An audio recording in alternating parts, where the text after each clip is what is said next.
guys, welcome back to my channel. Again, my name is Jap. Kumusta po kayong lahat? Okay, so ayan guys, maraming salamat po sa walang sawang pagsubaybay sa ating pong daily love reading. And kung ikaw ay bago pa lang sa ating channel, mag-subscribe na po kayo and i-click mo na rin yung ating notification bell para lagi kang updated sa ating mga bagong upload. And sa mga interesado po sa ating private reading, ayan, iiwan ko na lang po yung link ng aking Facebook sa atin pong description box below. Okay, tignan natin guys. Kanino bang love reading to? Doon muna tayo guys sa overall energy. Kanino bang love reading to, spirit guide? Overall energy.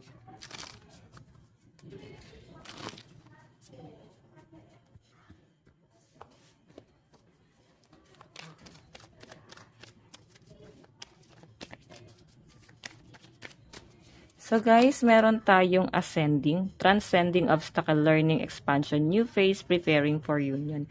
May nakikita ko dito guys, pwedeng may plano kayong pagkikita nitong taong to. Pero itong pagkikita na to guys, pwedeng magpabago sa takbo ng buhay mo. Parang sa isang iglap, biglang nagbago yung takbo ng buhay mo. Siguro may mangyayari. Okay?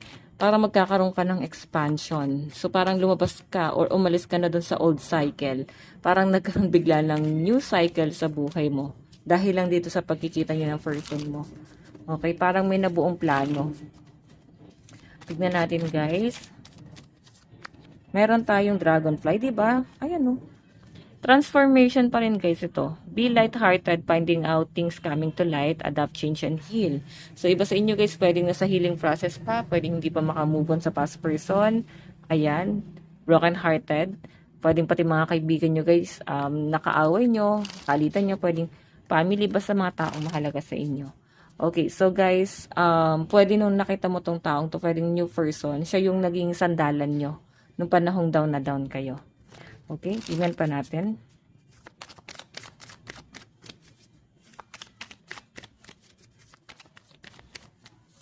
Okay, so meron tayong self-indulgence, focus on self-work, time to heal, shadow work, self-appreciation. So, sinasabi dyan guys, focus ka daw muna sa healing mo. Kung hindi ka pa talaga ready na pumasok sa relationship, wag mong pahirapan yung sarili mo. Pwede kasi guys na baka maging rebound mo lang yon or maging panakip butas mo lang yon. Baka ikaw yung mahirapan kasi hindi mo naman talaga gusto tong taong to. Once na ma-meet mo. Okay? So, pwede kasi biglang mabago, like, matagal ka sigurong single. Tapos parang mapipilitan ka ngayon na maging in relationship with sa taong to. Okay, tignan pa natin guys.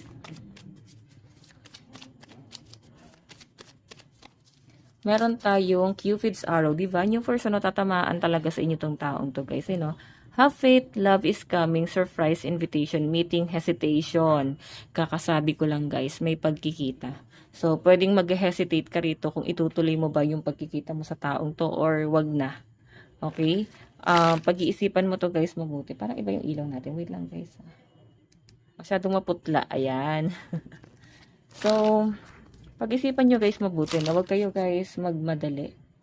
Pero I think baka eto talaga yung next relationship mo, parang next in line.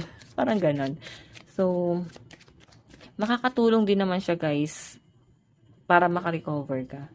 Makakalimutan mo din yung person. Pero, tatarayan mo to eh. I think di mo siya gusto. Not today. Not dealing hurt. Avoiding to conversation, call person, boundary, still angry. Okay. So, may nakikita ko guys, past person, pwedeng hoping ka na mag-usap pa kayo, pero parang galit pa to, or pwedeng ikaw yung galit sa kanya.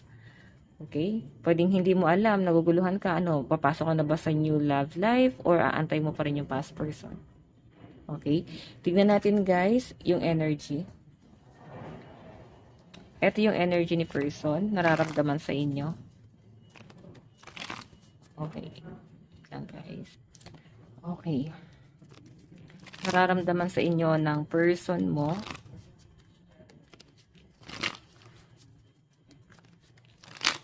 Nararamdaman ng person mo sa iyo ngayon.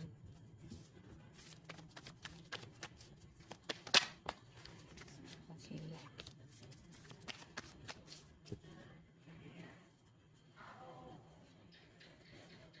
And nararamdaman ni person sa'yo. Okay? Anong nararamdaman ng person mo sa'yo ngayon?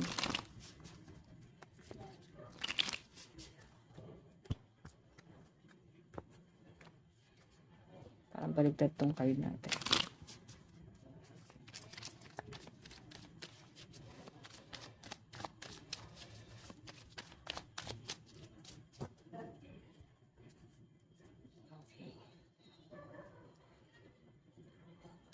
So, tignan natin guys.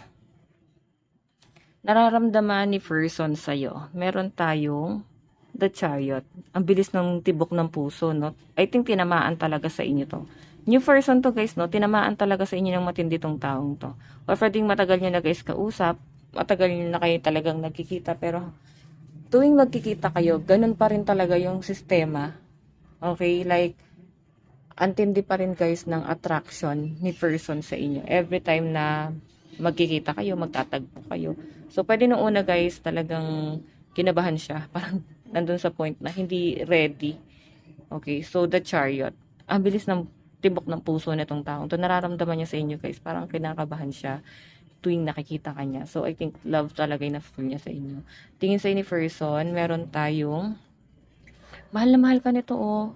So, tinitignan niya rito guys, or pinagmamastan ka niya kung same ba kayo ng nararamdaman. Like, ikaw mahal na mahal ka niya. Kung mahal mo rin daw ba siya, pwedeng ahead sa inyo tong taong to, no? Medyo may edad sa inyo.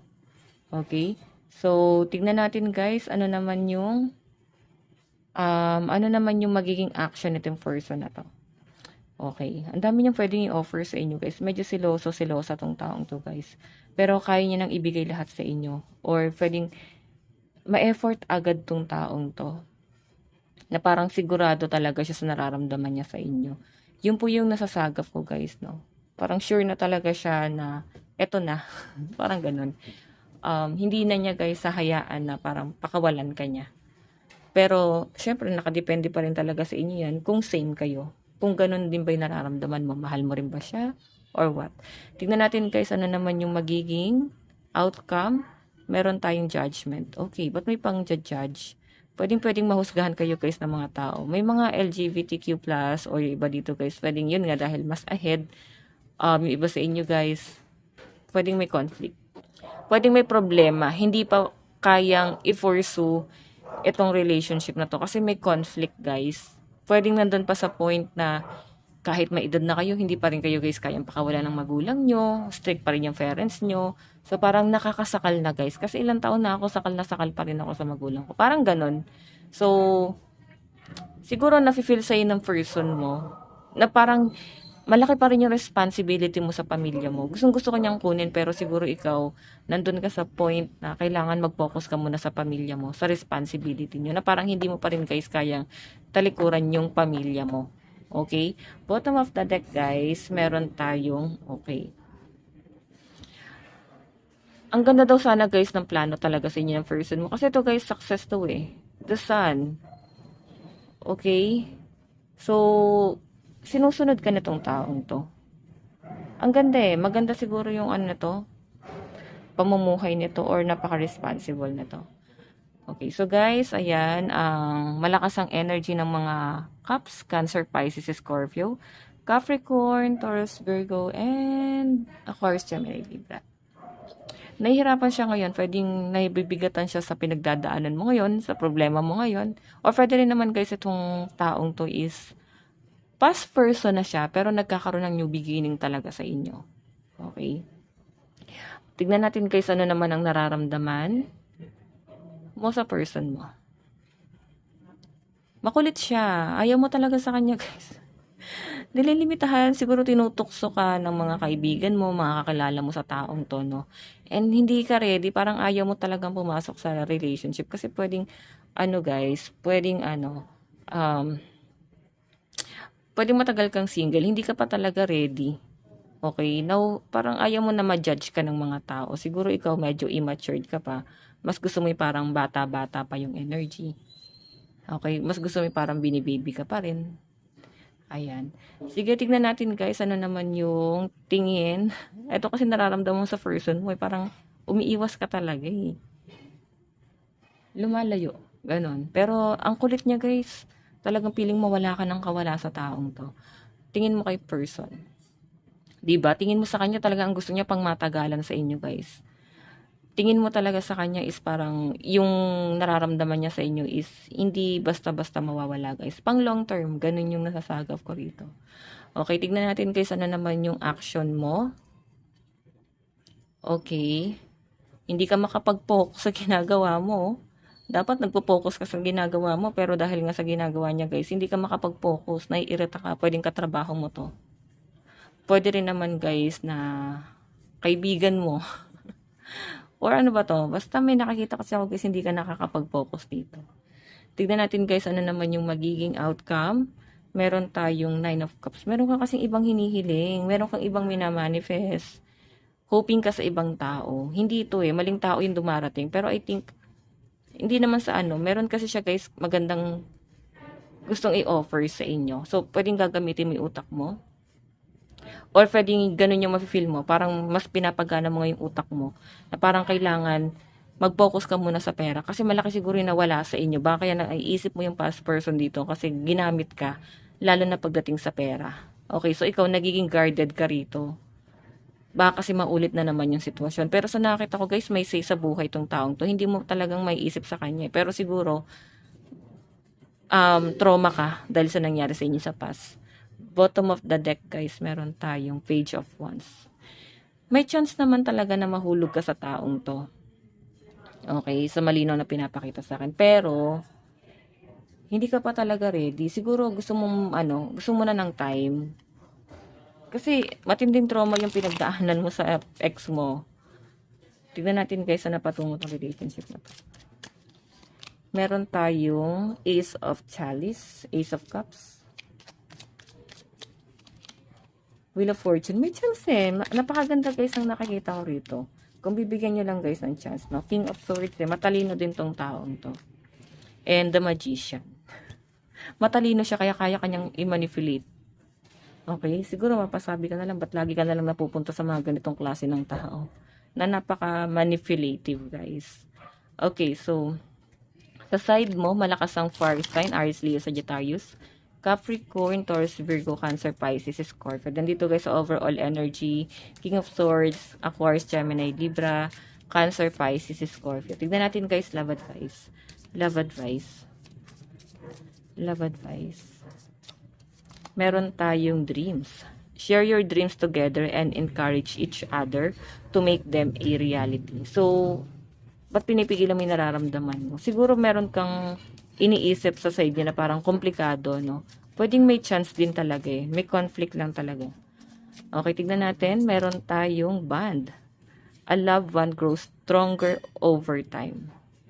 So, parang nakikita kayo. Nagbabanding kayo nito lagi, guys. Soulmate mo pa to. Your soul is preparing to reconnect. Trust in the process. I think, guys, pwede maging karelasyon mo tong taong to. Maging kayo nito. So, kailangan mo muna ng time. Mag-heal ka muna sa past. Kasi pwedeng matinding trauma yung pinagdaanan mo. Lalo na kung ikaw ay ginamit, pinerahan. Okay? So, hayan. Guys, ito lang naman po ang inyong love reading. Bukas po ulit. God bless and love you. Bye-bye.